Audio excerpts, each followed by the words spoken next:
제가 미국에 다시 들어온 지가 벌써 12주가 되었습니다. 그러니까 오늘 12번째 주일 말씀을 증거하는 거죠. 2달 반 정도 되는 시간 동안에 교회를 여기저기 옮겨 다니면서 2가지 질문을 던지게 되었습니다. 첫 번째 질문은 교회가 무엇이냐에 대한 질문이고요. 2번째는 우리 교회가 지금 꿈꾸며 바라는 것이 무엇인가에 대한 질문입니다. 사실 교회가 부흥하는 것을 싫어하는 사람은 한 사람도 없을 거고요. 또 모든 목회자들은 교회의 부흥을 소망하며 바랄 것입니다. 그런데 아무리 크고 멋진 교회라 할지라도 아마 우리 교회 같은 시절을 한 번은 다 겪었을 거라는 생각을 하게 됩니다. 그리고 이런 질문을 던져보는 거죠. 그 큰 교회들은 작은 교회 시절에 어떤 교회를 꿈꿨을까? 그리고 만약에 큰 교회가 되어서 우리의 꿈이, 우리의 소원이 이루어졌다라고 고백하고 있을까? 혹은 좀 아쉬움을 표현하면서 그때 그렇게 하면 안 됐었는데, 어떤 자조 섞인 그런 이야기를 하고 있는 것은 아닐까 질문을 던져보게 되는 겁니다.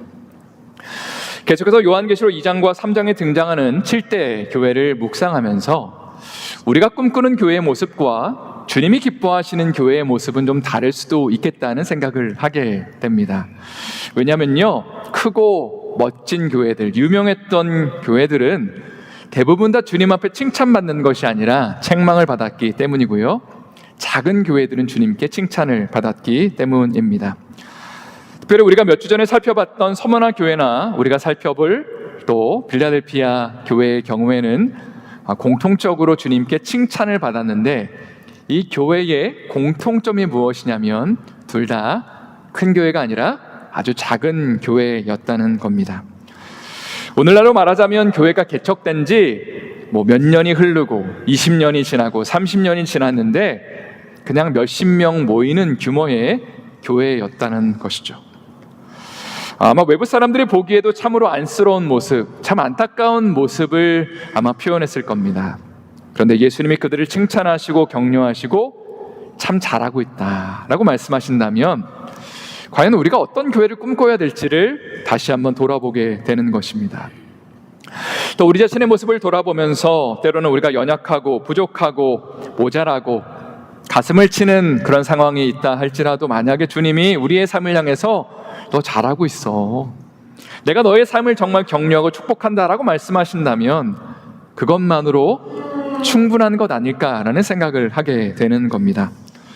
오늘 본문을 살펴보기 전에 슬라이드 몇 장을 좀 보기를 원하는데요, 빌라델피아의 위치가 어디인지를 한번 확인하시면 좋을 것 같습니다. 사대와 라오디게아 사이에 위치하고 있고요. 또 다음 슬라이드는 제가 빌라델피아를 방문했을 때에 찍은 사진입니다. 특징적인 것이 굉장히 거대한 교회 기둥, 그 앞에서 저희가 사진을 찍었습니다. 사실 이 기둥은 예수님이 빌라델피아 교회에 편지를 보내셨을 때 있었던 기둥이 아니고요, 수백 년이 지나고 난 다음에 교회가 좀 많이 성장했을 때, 큰 교회가 되었을 때의 그 교회 기둥입니다. 한 6세기 정도의 기둥으로 보시면 되겠습니다. 특별히 빌라델피아 지역은 지진 때에 위치하고 있었기 때문에 보통 큰 건물을 지을 때는 기둥을 굉장히 거대하고 크게 만들었다고 합니다. 또 특별히 우리가 살고 있는 필라델피아라는 도시의 이름이 유래한 곳이 바로 빌라델피아라는 지역이기 때문에, 그래서 또 오늘 본문이 좀 특별하게 다가오는 것 같습니다. 오늘 본문의 7절 말씀을 한번 저희가 읽어보도록 하겠습니다. 7절 말씀 힘차게 읽겠습니다. 빌라델피아 교회의 사자에게 편지하라. 곧 열면 닫을 사람이 없고 닫으면 열 사람이 없는 그가 이르시되. 예수님이 이렇게 소개되고 있죠. 거룩하고 진실하신 분, 영어로는 holy and true입니다. 이 거룩과 진실이라는 성품은 인간적인 특징을 가리키는 표현이 아니라 하나님의 절대적인 어떤 거룩함, 순결성, 구별성을 나타내는 표현이라고 볼 수 있습니다.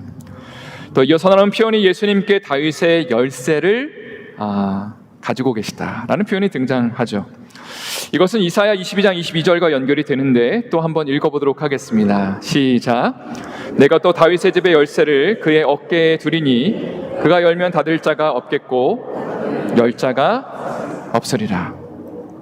다윗의 집의 열쇠라는 표현은 당시에 그냥 문을 열고 닫을 수 있는 한 펑션, 기능을 의미하는 것이 아니라 이스라엘 전체를 자주유지할 수 있는 어떤 중요한 정책을 결정할 수 있는 어떤 authority, 권한을 가리키는 표현입니다.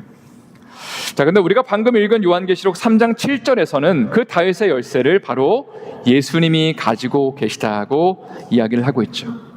그러니까 하나님 나라의 모든 권세, 영적인 어떤 그 권위, authority를 바로 예수님이 갖고 계시다는 표현이 바로 예수님이 다윗의 열쇠를 갖고 계신다. 그리고 누구가 천국에 들어갈지 말지를 결정하는 권위와 권세를 예수님이 또 갖고 계시다는 표현으로 이해할 수 있습니다. 제가 오래전에 캘리포니아에서 사역했을 때에 손희진 목사님께서 이제 지금은 천국에 가셨습니다. 안타깝지만. 근데 그때 목사님이 이런 말씀을 하신 적이 있어요. 본인이 그 교회에 처음 부임하셨을 때 그때는 성도 수가 한 200명밖에는 되지 않았대요. 그것도 많은 숫자지만 몇 년 안에 그 200명이 몇천 명으로 부흥을 했습니다. 그때 어떤 고백을 하셨냐면 하나님이 한번 부흥의 문을 여시면 이걸 닫을 자가 없었다고. 시간이 지나서 하나님이 그 문을 닫으시니까 그것을 또 열 자가 없었다는 그런 고백을 하시는 것을 들었습니다. 사실 우리 모두는 교회의 부흥이 우리의 손에 달려있는 것이 아니라 주님의 손에 달려있다는 것을 믿음으로 고백합니다. 여러분 아멘이시죠? 또 동시에 여러분의 삶의 문제들, 힘들어하고 아파하는 문제들을 해결할 수 있는 그 권세와 권위를 바로 다윗의 열쇠를 가지신 예수님이 갖고 계시다는 것을 우리는 믿음으로 선포하며 고백하고 있는 거죠. 근데 문제가 하나 있습니다. 주님께서 그 권세와 권위를 갖고 계심에도 불구하고 왜 우리의 삶 가운데 여전히 문제와 어려움들을 허락하고 계시냐에 대한 바로 질문입니다. 지금 예수님의 편지를 받고 있는 빌라델피아 교회 성도들 역시 교회 공동체가 부흥되지 않아 어려움을 겪고 있는 것처럼 보입니다. 핍박 가운데, 고난 가운데 한숨을 쉬는 그들의 삶에 도대체 왜 주님은 그들에게 고난과 아픔을 여전히 허락하고 계신 걸까? 다윗의 열쇠를 갖고 계신 분이 왜 도대체 그 아픔과 어려움을 그들의 삶 가운데 여전히 허용하신 것이냐라는 질문을 할 수밖에 없는 것입니다. 그 답을 찾기 위해서 우리가 오늘 본문을 좀 더 살펴보길 원하는데요. 오늘 본문의 8절 말씀 한번 힘차게 저희 읽어보도록 하겠습니다. 8절 말씀 힘차게 읽겠습니다. 시작.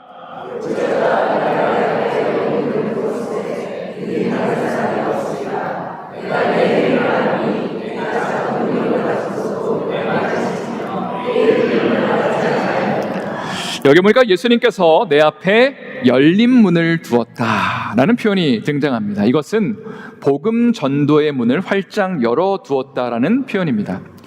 조금 전에 언급한 것처럼 빌라델피아 그 교회는 아주 작은 규모의 공동체였는데 이제는 내가 문을 활짝 열어줄 테니까 복음의 역사 그리고 예수님을 믿는 역사가 이제는 너희 교회 가운데 펼쳐지게 될 것이라고 주님이 축복을 하시는 것을 보게 됩니다. 그리고 예수님은 왜 이런 축복을 허락하시냐? 8절 뒷부분에 보니까 이렇게 되어 있죠. 내가 내 행위를 아노니 내가 작은 능력을 가지고서도 내 말을 지키며 내 이름을 배반하지 아니하였다. 그러므로 내가 이제는 너의 삶 가운데 그 교회의 삶 가운데 열린 문을 두고 이제는 많은 사람들을 구원할 수 있는 축복을 주겠다고 약속하시는 것입니다. 제가 시카고에 처음 유학을 와서 아주 오래전의 일입니다. 교회 주말마다 이제 출석을 하면서 교회를 섬기게 되었는데 그 교회에 제가 이제 섬김을 시작한 지 3달 만에 좀 어려움이 발생을 했습니다. 담임 목사님과 장로님들이 좀 이렇게 다툼이 있으셨던 것 같아요. 그리고 교회 분쟁이 시작됐고요. 1년 6개월이 있다가 장로님들이 교회를 나가셨습니다. 사실은 좀 너무나 안타깝고 힘든 경험이죠. 이민교회의 좀 아픈 상처였는데 그래도 이제 교회 분들이 좀 우리가 이제 새로운 시작을 좀 했으면 좋겠다라는 차원에서 젊은이를 위한 예배를 개설을 했습니다. 그래서 오후 시간에 젊은이 예배를 드렸고요. 그때 제가 찬양 인도를 했었습니다. 찬양 인도를 하면요, 특징적인 게 뭐냐면 여기 계신 성도님들은 저를 바라보고 있지만 저는 처음부터 끝까지 누가 예배에 오시는지를 다 보는 거잖아요. 한 25분, 30분 정도 찬양들을 딱 하면 제막 1명, 2명씩의 성도님들이 오시는데 문제가 뭐냐면요, 시간이 지나도 성도님들이 많이 오시지 않는 거였어요. 2달 지나고 3달 지나고 4달 지나고 결국 6개월이 지나서 어떤 결정을 내렸냐면 젊은이 예배를 문을 닫자라는 결정을 내리게 됐습니다. 그리고 결국 이제 그 예배는 역사 속에서 사라지게 되었죠. 그때 제가 앞에서 찬양 인도를 하면서 하나님 앞에 많이 질문했던 게 뭐냐면, 하나님 앞에 예배자로 서는 것이 무엇인가라는 질문을 던지게 됐습니다. 물론 저희가 소망하고 바라는 것처럼 많은 사람들이 와서 찬양한다면 더 신이 나겠죠. 정말 감동적인 찬양을 올려드릴 수 있을 것 같은데, 그런 소망하고 바라는 것들이 이루어지지 않을 때 나는 하나님 앞에 어떤 고백을 드려야 될까? 그리고 하나님 앞에 이런 고백을 드렸던 기억이 있습니다. 주님, 참 예배자들이 많지 않지만, 그래서 지금 너무 힘겹고 어려운 시간을 보내고 있지만, 그러나 저는 주님을 바라보며 찬양하겠습니다. 그리고 저의 앞으로의 인생 가운데 어렵고 힘든 일이 발생해도 저 신실하게 주님 바라볼게요, 주님을 온전히 높여드릴게요 하면서 그때 기타를 열심히 치면서 하나님 앞에 6개월 동안 마음껏 주님을 높여드렸던 기억이 있습니다. 그리고 주님이 이런 것을 참 기뻐하셨다는 생각을 하게 됩니다. 오늘 본문에서도 빌라델피아 교회 성도들은 작은 능력을 가지고 주님의 말씀을 지키며 그 이름을 배반하지 않았다는 표현이 참 감동적으로 다가옵니다. 사실 우리가 사는 세상은 작은 능력을 별로 좋아하지 않기 때문이죠. 큰 능력을 좋아합니다. 더 커지는 것, 더 많이 소유하는 것, 가능한 높은 데로 올라가는 것, 그리고 많은 영향력을 행사하는 것이 복된 삶이고 성공하는 삶이라고 가르칩니다. 그러나 오늘 본문에 등장하는 빌라델피아 교회 성도들은 작은 능력을 가졌지만, 우리가 소망하며 바라는 큰 능력을 소유하지 않았지만 그 속에서 주님의 말씀을 지키며 주님의 이름을 배반하지 않았다. 그리고 이것을 주님이 기뻐하시며 칭찬하시는 거죠. 우리의 삶도 마찬가지인 것 같습니다. 예수님은 문제 해결 능력이 있으시지만 때로는 일부러 우리의 삶의 고난과 고통과 아픔을 허락하시죠. 왜 그런가 질문을 해보면 주님은 우리의 믿음의 고백을 기다리고 계신 것 같습니다. 우리가 힘들고 어려울 때에 좌절하고 낭망하는 것이 아니라 작은 능력을 가지고도 주님을 찬양하고 예배하고 주님을 신뢰하고 주님을 바라보는 것을 주님은 기다리시면서 우리에게 믿음의 고백을 할 수 있는 기회를 주신다는 거죠. 그리고 때가 되면 주님이 문을 활짝 열어주시면서 내가 전도의 문을 열어주겠다, 또 문제 해결의 능력을 너에게 주겠다라고 말씀하시는 것이 하나님의 일하시는 방식이라는 겁니다.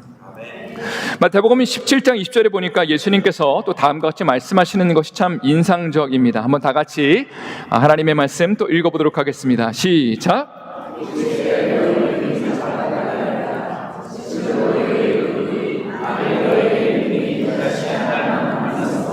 이 산을 명하여 여기서 저기로 옮겨지라 하면 옮겨질 것이요 또 너희가 못할 것이 없으리라. 이 말씀은 제자들이 귀신 들린 아이를 고치지 못했을 때에 예수님께 질문하는 거죠. 예수님, 우리는 왜 못 고쳤나요? 문제가 뭔가요? 그때 예수님이 이렇게 말씀하시는 겁니다. 너희가 믿음이 작은 까닭이다. 그러면서 하시는 말씀이, 너희 믿음이 만약에 겨자씨만한 믿음만 있다 하더라도, 그러니까 제자들의 믿음은 거의 없다는 거죠. 조금만 믿음이 있어도 너희가 산을 옮길 수 있었을 텐데 너에게 그런 믿음도 지금 없구나라고 그들을 책망하시는 겁니다. 사실 우리는 귀신 들린 사람을 고치기 위해 혹은 하나님의 역사를 이루기 위해서 대단한 능력이 필요하다고 생각하는 경향이 있습니다. 신앙의 연륜이 적어도 한 20, 30년은 돼야 되는 것 아닌가요? 성경 지식이 좀 많이 있어야 되는 것 아닌가요? 영적인 어떤 체험이 필요한 것 아닌가요? 라고 질문할 때가 있는 것이죠. 그러나 예수님은 말씀하시는 겁니다. 너에게 필요한 것은 겨자씨만한 작은 믿음이다. 산을 옮기는 믿음은 예수님을 얼마나 오래 믿었느냐, 연륜에 대한 문제도 아니고 성경 지식이 얼마나 많냐에 대한 문제도 아닙니다. 신비적인 체험을 했느냐의 영성에 대한 문제도 아니라는 것이죠. 오히려 예수님을 왕으로 모시고 그분을 주님으로 고백하는 믿음이 지금 있느냐의 문제입니다. 매일매일 한숨을 쉬고 답답하고 가슴을 쳐야 되는 그 상황 가운데 나는 어떤 고백을 하고 있는가? 예수님 나의 삶의 왕이십니다 고백하면서 내 삶을 주님 앞에 올려드립니다. 고백하고 있는가? 사실 우리의 삶 가운데 또 저희 삶 가운데 돌아보면 정말 주님이 원하시는 그 정말 기뻐하시는 지점은 우리의 자아가 주님 앞에 와장창 깨어지는 그 지점까지 주님이 기뻐하시는 것 같습니다. 발버둥 치면서 주님 앞에 믿음으로 하려고 하는데 안 될 때 답답하죠. 또 주님 앞에 발버둥 치며 나갈 때 또 넘어지고 무너지는 그 모습들 속에 주님이 마지막까지 원하시며 바라시는 것은 우리의 자아가 주님 앞에 완전히 깨어지는 것. 주님, 나의 삶이 아니라 주님의 왕 되신 삶을 사는 것입니다. 만약에 어떤 문제들이 내가 주인 되어서 고민하는 것이라면 내가 책임져야 되겠죠. 하루 종일 고민하고 염려하고 두려워해도 해결되지 않는 것이 우리의 문제라는 것입니다. 그러나 만약에 이것이 주님의 문제라면 그럼 우리는 주님 앞에 맡기면 되는 거죠. 내가 사는 것이 아니라 예수님이 사시는 겁니다. 주님 내 삶의 왕 되어주십시오라고 고백하며 우리의 문제들을 주님 앞에 온전히 올려드릴 때에 바로 작은 능력을 가지고도 산을 옮기는 그 주님의 역사를 체험하게 되는 것입니다. 이런 은혜와 축복이 우리의 삶에 넘쳐날 수 있기를 예수님의 이름으로 축원드립니다. 제가 아주 오래전에 10여 년 전에 성경 공부를 어르신들과 한 적이 있습니다. 근데 어르신들한테 제가 요구했던 게 이거였어요. 성경 암송을 좀 해오십시오. 어르신들이 너무 싫어하시더라고요. 목사님 저희 안 돼요 하면서 이제 그래서 제가 마지막까지 그래도 한번 해보시라고 이렇게 부탁을 드렸습니다. 그리고 한 주가 지났는데요. 성경 공부 딱 방에 들어갔을 때 한 20명 정도 계셨어요. 한 60대 70대 정도의 어르신들이었는데 제가 딱 들어가자마자 박수를 쳐주시는 거예요. 와 하면서. 그래서 제가 너무 기분이 좋아서 오늘 왜 그러시냐고 무슨 날이냐고 하니까 목사님 저희 암송 살살 해주세요 하면서 이제 좀 점검을 살살 해달라는 차원에서 잘 봐달라고 박수를 쳐주시는 거였습니다. 한 분씩 돌아가면서 암송을 하는데 예상을 뒤엎고 너무 잘하셨습니다. 한 분씩. 그래서 제가 너무 놀라서 비결이 무엇인가요? 여쭤보니까 목사님 저희는 암송을 아무리 해도 뒤돌아서면 잊어버립니다. 그래서 하루 종일 암송만 한다는 거예요. 그래서 제가 그게 축복이라고 말씀을 드렸습니다. 젊은 사람들은 쉽게 외우고 쉽게 잊어버리는데 우리 어르신들은 금방 잊어버리기 때문에 하루 종일 하나님의 말씀을 마음 가운데 새길 수 있는 것이 축복이고 은혜입니다 라는 격려의 말씀을 드렸습니다. 특별히 성경 공부 클래스에서 가장 기억에 남는 한 분이 계십니다. 70대의 여성분이셨어요. 근데 성경 공부 시작하고 얼마 지나지 않아서 이 여성분의 남편이 이제 간암 진단을 받으셨습니다. 사실 마음이 많이 무너지고 힘든 상황이 되셨을 것 같은데 한 주가 지나서 성경 공부 클래스에 이 집사님이 오셨습니다. 그리고 그 주에 성경 암송 구절이 뭐였냐면요, 빌립보서 4장 6절 7절이었어요. 아무것도 염려하지 말고 오직 모든 일에 기도와 간구로 너희 구할 것을 감사함으로 하나님께 하리라. 그러면 모든 지각에 뛰어난 하나님의 평강이 그래서 예수 안에서 너희 마음과 생각을 지키시리라. 이 암송을 이분이 딱 하시더라고요. 그래서 제가 조심스럽게 물었습니다. 지금 남편 집사님 많이 안 좋으신데 괜찮으시냐고. 그때에 이분이 담대하게 저를 바라보시면서 고백하셨습니다. 네 목사님 괜찮습니다. 제 마음이 무너지는 것 같지만 저 한 주 동안 이 말씀 붙들고 빌립보서 말씀 붙들고 주님 앞에 기도하며 걱정하지 않고 근심하지 않으면서 하나님 앞에 제 믿음 고백할 수 있었습니다 라고 말씀해 주셨습니다. 그리고 2달 후에 남편 집사님은 천국에 가셨어요. 그런데도 그때도 이 집사님의 담대함으로 이 빌립보서 말씀을 암송하시면서 담대한 마음을 놓치지 않으셨습니다. 사실 이분은 한국에 계실 때에 제대로 된 교육을 받지 못하셨던 분입니다. 성경 공부 시간에 글을 떠듬떠듬 읽으셨던 분이기도 합니다. 조금 어려운 단어가 나오면 이 단어가 뭐냐고 그렇게 그냥 순수한 마음으로 물어보셨던, 오늘 본문의 표현대로 말한다면 작은 능력을 갖고 계신 분이었죠.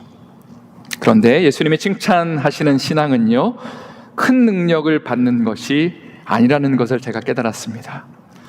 어떤 엄청난 영적인 체험을 하고 깨달음을 얻고 은혜를 받는 것도 너무나 귀한 거지만 그러나 이 여자 집사님은 본인이 깨달은 작은 말씀 하나, 아무것도 염려하지 말라고, 예수님이 하시는 그 말씀 하나 붙들고 기가 막힌 그 상황들 속에, 울고 싶고 답답한 그 순간들 속에 주님의 말씀을 붙잡는 거죠. 저 염려하지 않겠습니다.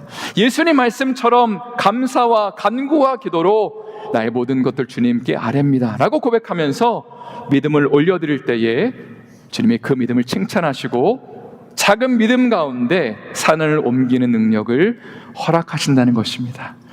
이런 은혜와 축복이 우리의 모든 삶에 임할 수 있기를 예수님의 이름으로 축원드립니다. 오늘 본문의 9절 말씀 또 한번 다 같이 또 읽어보도록 하겠습니다. 9절 말씀 읽겠습니다. 시작.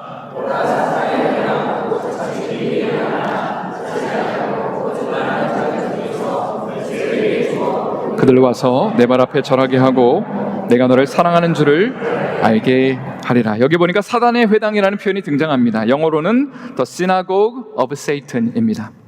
회당이라는 거는요, 유대인들이 모여서 예배를 드리는 장소이죠.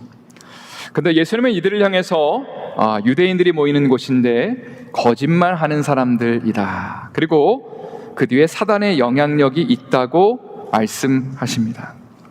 한번 이 부분을 우리가 곰곰이 생각해 볼 필요가 있습니다. 유대인들은 자신들이 참 이스라엘을 대표하는 선민, chosen people, 선택받은 백성이라고 생각합니다.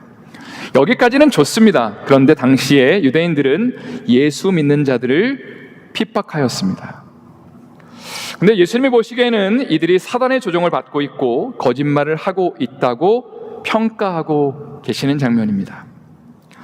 사실 이것은 대단한 반전의 선언이라고 할 수 있습니다. 한번 여러분, 톰 라이트라는 신학자가 한 말을 잘 들어보십시오.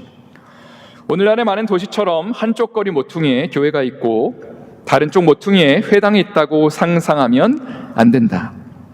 그 대신 자체 건물과 공동체 생활을 갖춘 수천 명의 유대인 공동체와 아마 기껏해야 20-30명 남짓한 사람들이 이스라엘의 하나님께서 예수님을 죽은 자들로부터 일으키셨다는 당시 사람들의 관점에서 보면 대단히 개연성 없고 극도로 위험한 주장을 고수하는 교회를 상상해야 한다. 이런 불균형은 지금 진행되는 내용을 설명하는 데 많은 도움을 준다. 쉽게 말해 당시 유대인들은 엄청난 규모의 사람들이었고 많은 사회적 영향력을 끼치고 있었다는 겁니다. 아마 로마 제국에서도 나름대로의 지위를 인정받았던 유대인들이 한 목소리를 내면 당시에 로마 제국의 사람들도 귀를 기울였던 정도의 그런 파급력과 영향력을 가지고 있었다는 것이죠. 그런데 이 유대인들이 뭐라고 주장하냐면 크리스찬들을 비난하고 욕하는 분위기였다는 거죠. 아주 소수의 공동체, 아주 작은 규모의 공동체를 향해서 저 사람들 별로 도움되지 않는다고, 로마 제국에서 쓸모없는 사람들이라고 그렇게 주장을 할 때에 이 크리스찬들이 당시에 너무나 많은 핍박과 고난 가운데 처하게 되었다는 것입니다.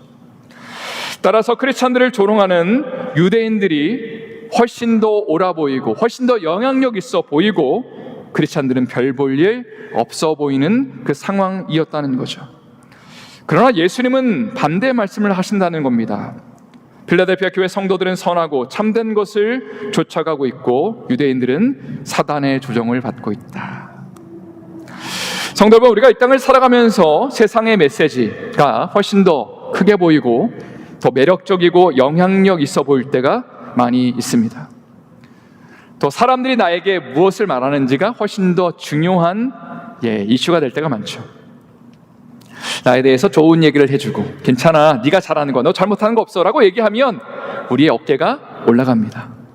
그러나 만약에 우리를 누군가 비난하고 욕한다면 우리의 마음이 무너지게 될 것입니다. 사실 우리는 주변 사람들의 이야기들, 세상의 이야기를 훨씬 더 많이 기울이는, 그리고 거기에 우리의 마음이 좌지우지하는 이 땅 가운데 살아가고 있는 거죠.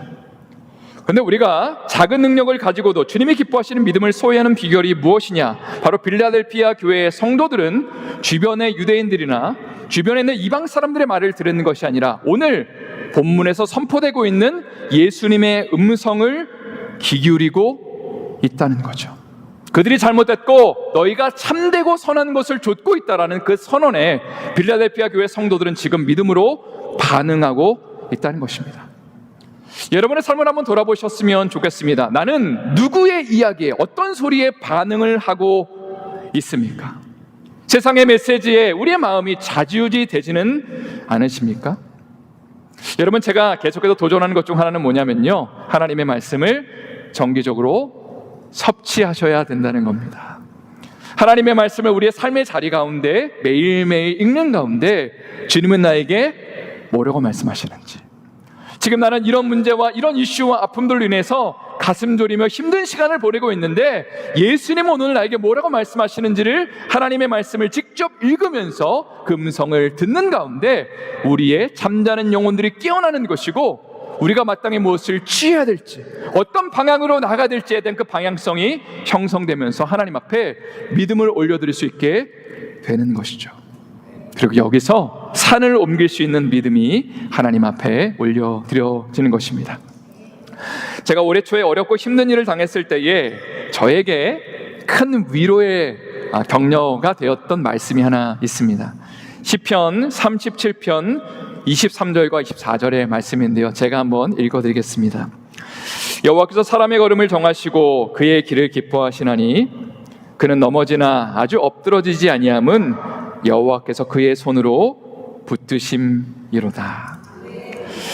여기서 37편에서는요, 어렵고 힘든 상황 속에 하나님 의지하며 믿음의 길을 걸어가는 의인이 등장합니다. 23절에 보니까 여호와께서 그의 걸음을 정하신다, 그의 걸음을 견고케 하시고 그가 걸어가는 믿음의 그 행보를 기뻐하신다라고 되어 있습니다. 저는 24절이 좀 많이 와닿았는데, 그는 넘어지나 아주 엎드러지지는 않는다. 이 말이 무슨 의미냐면요, 우리가 하나님을 기뻐하는 삶을 살아도 넘어지는 일이 발생한다는 겁니다. 하나님 믿는다고 실패가 없는 삶이 아니라 때로는 넘어지고 쓰러지고 어려운 상황 가운데 처하지만 하나님이 보장하시는 게 있죠. 아주 엎드러지지는 않는다.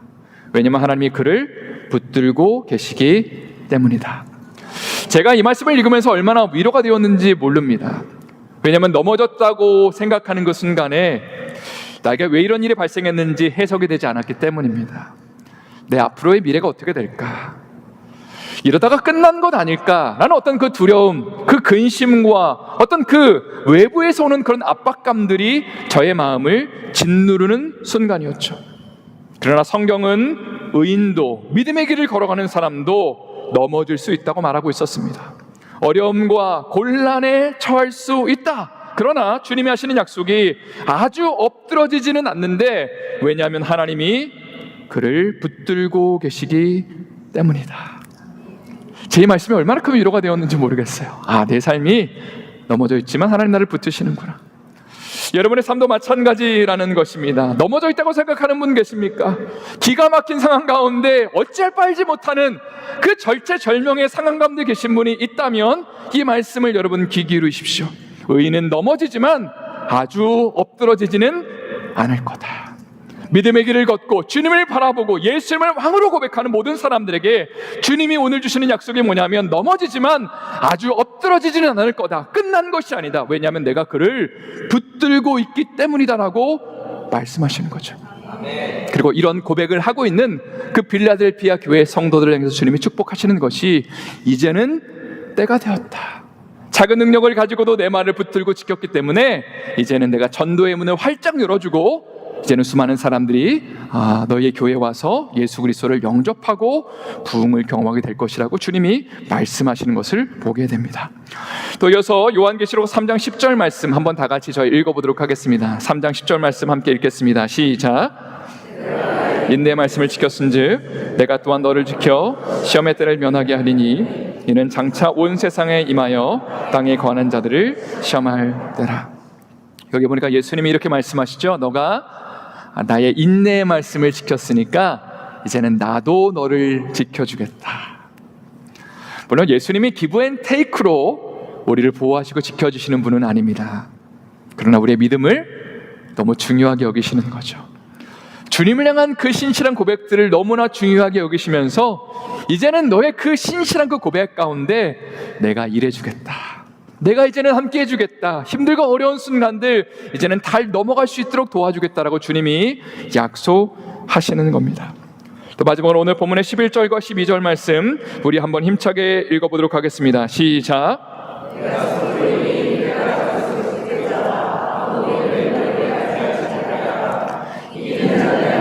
성전에 기둥이 되게 하리니 그가 결코 다시 나가지 아니하리라.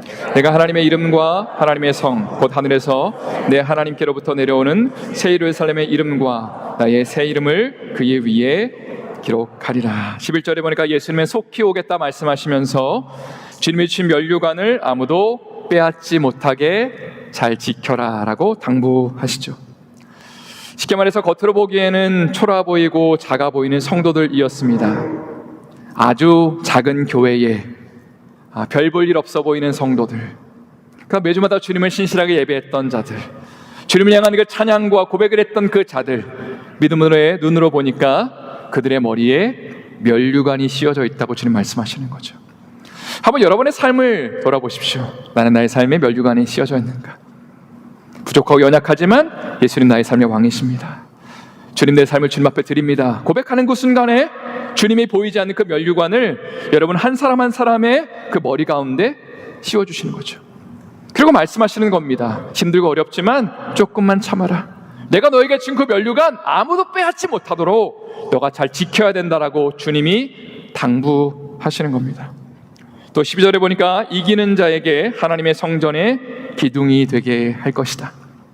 설교 서두에서 언급한 것처럼 빌라델피아 지역은 지진 때에 있었기 때문에 교회에 또 건물들의 기둥이 좀 굵고 크다고 말씀을 드렸는데요, 주님이 약속하시는 거죠. 어렵고 힘든 시간을 보내고 나면 그러면 나중에 하나님 나라의 성전에 기둥들이 되게 하겠다라고 약속을 하시는 겁니다. 말씀을 마무리하면서 오늘 말씀의 제목을 읽어드리고 싶습니다. 작은 능력, 산을 옮기는 믿음. 성도 여러분, 주님의 교회가 시작된 지 이제 2달 반이 지나가고 있습니다. 때로는 작은 능력밖에 없어 보이는 것처럼 보일 때가 있죠. 그러나 주님은 우리가 작은 능력으로 산을 옮기는 경험을 할 수 있다고 도전하십니다. 여러분의 삶에도 마찬가지라는 거죠. 저는 작은데요, 부족한데요. 그러나 주님 말씀하시는 거죠. 작은 능력을 가지고 산을 옮길 수 있는 능력을 발휘할 수 있다라고 우리 가운데 도전하시는 겁니다. 마지막으로 여러분들에게 구체적인 3가지 적용점을 좀 나누고 싶습니다. 첫 번째는 교회는 건물이 아니라 사람이라는 것을 항상 기억하십시오. 사실 예배 장소가 제대로 갖춰지지 않아서 여러 가지로 불편하고 또 번거로운 것들이 많이 있습니다. 그러나 매주마다 저도 주일 아침마다 운전을 해서 올 때 항상 마음에 새기는 것은 교회는 건물이 아니라 사람이다. 예수님을 왕으로 고백하는 하나님의 사람들이 바로 교회이고 저와 여러분 한 사람 한 사람이 교회라는 것을 기억하십시오. 두 번째로 항상 감사를 고백하시기를 축복합니다. 제가 미국에 와서 8월 둘째 주에 처음 예배를 드렸을 때를 저는 아직도 기억합니다. 성도님들이 헌금 봉투 하나에 그렇게 감격해할 수가 없었습니다. 어머, 주보가 있네 하면서 막 정말 너무 감사를 고백했던 그 시간들을 마음 가운데 아직도 새기고 있습니다. 지금은 그때에 비하면 너무나 많은 것들을 하나님 우리에게 주셨죠. 중요한 것은 하나님 앞에 나는 얼마나 큰 감사를 주님 앞에 고백하고 있는가가 중요한 것 같습니다. 세 번째는 찬양을 많이 부르시기를 권면드리고 싶습니다. 제가 한 주를 살아가면서 제가 경험한 건데요, 감사하고 기쁜 것들도 많이 있지만 또 걱정하고 염려하는 문제들도 많이 있습니다. 하나님 이건 어떡해요? 하나님 저건 어떡해요? 또 성도님들의 한 분 한 분의 이야기를 들을 때 그것이 또 저의 마음에 짐이 되고 또 같이 기도해야 되는 그런 또 걱정과 근심거리가 될 때도 분명히 있습니다. 근데 하루는요, 아무리 주님 앞에 이제 기도를 하고 말씀을 보려고 해도 계속 그냥 염려가 끊이질 않는 거예요.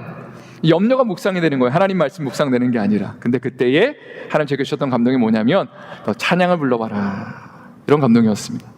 그리고 제 입술로 찬양을 부르는데 너무 신기했습니다. 저의 두려움과 염려와 근심이 한 번에 이제 가는 것을 경험할 수 있었습니다.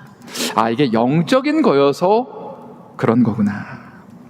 여러분의 삶 가운데 혹시라도 분명히 감사해야 되고 주님의 말씀을 주장해야 되는데 잘 되지 않을 때에 여러 가지 방법이 있을 수 있겠지만 권면드리고 싶은 것은 찬양을 부르십시오. 하나님을 향한 믿음의 고백을 드리십시오. 주님이 나의 왕이십니다. 주님을 높여드립니다. 고백하며 우리의 입술로, 우리의 마음으로 우리의 생각들을 표현해낼 때에 주님 우리의 마음 가운데, 우리의 영 가운데 임하셔서 주님의 그 감격과 은혜와 충만함이 임하게 되는 것입니다. 이 속에서 작은 능력을 가지고 있을지라 할지라도 산을 옮길 수 있는 역사가 일어나는 것이죠. 이런 은혜와 축복이 우리 삶에 넘쳐날 수 있기를 예수님의 이름으로 축원드립니다. 다시 한번 예수님의 이름으로 축원드립니다. 오늘 말씀을 기억하면서 한번 기도하기를 소망합니다. 혹시라도 작은 능력밖에 없어서 불평하고 계시지는 않으셨나요? 문제가 해결되지 않아서 낙담하고 염려하고 계시지는 않으셨습니까? 주님 앞에 작은 능력이 있을지라도 산을 옮기는 믿음을 허락하여 주시옵소서. 어렵고 힘든 상황들 속에 사람들의 말을 듣기보다 주님의 음성 듣게 해주시고 감사와 찬양을 고백하며 주님을 향한 신뢰와 믿음이 넘치게 하여 주시옵소서. 우리 합심으로 한번 우리 자신을 위해, 우리 가정을 위해, 우리 자녀들을 위해 기도하는 시간 갖도록 하겠습니다. 기도하겠습니다.